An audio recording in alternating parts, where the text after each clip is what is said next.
Hi அனைவருக்கும் வணக்கம். நான் உங்கள் ரம்யா. நம்ம நாட்டில் நிறைய கண்டுபிடிப்புகள் வருது. என்னென்னமோ கண்டுபிடிச்சிட்டாங்க. நம்ம சின்ன வயசில் நம்ம மணநீரில் உட்காந்து படிச்சுட்டு இருந்திருப்போம். மெழுகுவர்த்தி ஏற்றி படிச்சுட்டு இருந்திருப்போம். அதுக்கப்புறம் குண்டு பல்ப்பு, மஞ்சள் கலர் பல்ப்பு வந்துச்சு. அப்புறம் டியூப்லைட் வந்துச்சு. இப்போ அதுலேயே எவ்வளவோ வெரைட்டிஸ்லாம் நிறைய வந்துடுச்சு. அது போக அம்மியில் அரைச்சி விட்டுருந்தோம். அதுக்கப்புறம் மிக்ஸி வந்துச்சு. ஆட்டுக்கல்ல மாவாட்டிகிட்டு இருந்தோம். அப்புறம் கிரைண்டர் வந்துச்சு.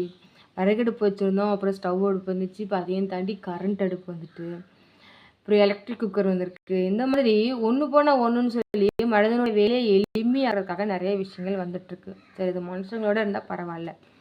இயற்கையை பாதிக்கிற மாதிரி நிறைய விஷயங்களை மனிதர்கள் கொண்டு வந்துட்டு ரொம்ப வேதனையாக இருக்குது. ரீசெண்ட் டைமில் விஜய் டிவியில் பார்த்தீங்கன்னா, காற்றுலேருந்து நாங்கள் தண்ணி எடுத்து தருவோம் அப்படின்னு சொல்லிட்டு ஒரு மிஷின் வந்து கொண்டு வந்து வச்சாங்க. ஸ்டார்ட் அப் சிங்கம்னு ஒன்று உண்டு இல்லை, அந்த இடத்துல கொண்டு வச்சுருந்தாங்க. காற்றுல இருக்கிற தண்ணியை, காற்றுல இருக்கிற ஈரப்பதத்தை உறிஞ்சி தண்ணியாக கன்வெர்ட் பண்ணி அந்த இது வந்து கொடுக்குது. அந்த இடத்துலையே கொடுக்குது. இந்த ப்ராடக்ட் நல்லதா கெட்டதான்னு கேட்டிங்கன்னா 100% எனக்கு சரி இது கேடு, இயற்கைக்கு கேடு. இந்த மாதிரி இப்போ ப்ராடக்டை கொண்டு வந்து வீடு தோறும் வாங்கி வைங்க, நல்லது, தண்ணி பஞ்சமே வராது அப்படின்னு சொல்கிறாங்க. சத்தியமாக சொல்கிறேன், இதை வச்சா நாடு நல்லா இருக்காது. உலகம் சீக்கிரமாகவே அழிஞ்சிரும்.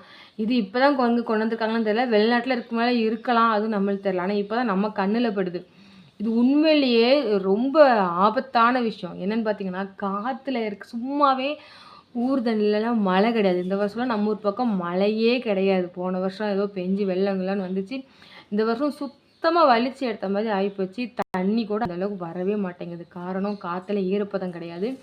ஈரப்பதம் இருந்தால் தானே மழை வரும். அந்த அளவுக்கு இருக்குது. அந்த அளவுக்கு வெயில் அப்படி பயங்கரமாக இருக்குது. இவங்க என்னென்னா, இருக்கிற கொஞ்சம் நஞ்ச ஈரப்பதத்தையும் உறிஞ்சி நாங்கள் டம்ளரில் குடிக்க தண்ணி தரோம் அப்படின்னு சொல்லிட்டு மிஷினில் கொண்டு வந்துருவாங்க. இதை என்ன பண்ணுமா, காற்றுல இருக்க ஈரப்பதத்தை அப்படியே உறிஞ்சி தண்ணியாக கொடுக்குது. இப்படி பண்ணால் என்ன ஆகும், காற்றுல ஈரப்பதம் சுத்தமாக இருக்காது. இருக்கிற ஈரப்பதமும் அப்படியே தொடச்சி எடுத்த மாதிரி ஆயிரும். காற்றுல ஈரப்பதம் இருந்தால் தானே அது மேகமாக உருவாகி மழையாக வரும். அப்புறம் ஊரில் எப்படி மழை வரும் சொல்லுங்கள்? நீங்களாம் கண்டுபிடிங்க. நான் வேணாங்களே, கொஞ்சம் நல்ல அதுக்கு பதிலாக நான் இயற்கையாக மழை பெய்ய வைக்கிறதுக்கு ஏதாவது விஷயம் இருந்தால் கண்டுபிடிங்க. இருக்கிற மழையும் இல்லாமல் ஆக்கிறதுக்கு இந்த மாதிரி விஷயங்கள்லாம் கண்டுபிடிக்கிறது தான் ரொம்ப வேதனையாக இருக்குது. நானும் ஃபஸ்ட்டு வந்து மிஷினை பார்த்துட்டு, சே பரவாயில்லையா, நம்மளும் ஒன்று வாங்கி வச்சோன்னா காற்றுல இருக்கிற தண்ணியை எடுத்துடலாம் அப்படின்னு நினச்சேன். அதுக்கப்புறம் தான் யோசிச்சது, இப்போ காற்றுல இருக்க தண்ணி எது உறிஞ்சிச்சுன்னா அப்புறம் எப்படி மேகம் உருவாகும், எப்படி மழை வரும்? சும்மாவே மழை இல்லை, இதில் இதுவும் போயிடுச்சுன்னா அவ்வளோதான், ஒன்றுமே இருக்காது. ஃப்யூச்சரில் மழையே இருக்காது, மழையே பார்க்க முடியாது. அது என்னவோ உண்மைதான். இப்போ என்ன சொல்கிறது, காலங்கள் போக போக எல்லாமே மாறிட்டு வருது. கிளைமேட்லாம் மாறிக்கிட்டே வருது. இனி ஃப்யூச்சரில் மழைங்கிறது ரொம்ப அதிசயமாக ஏதோ 1-2 இடங்கள்ல, ஒன்று கடலில் பெய்யும், இல்லை மலையில் பெய்யுமே தவிர மனுஷங்க இருக்கிற இடத்துல மழை பெய்யறதுக்கு வாய்ப்பே இல்லைன்னு தான் நான் சொல்லுவேன்.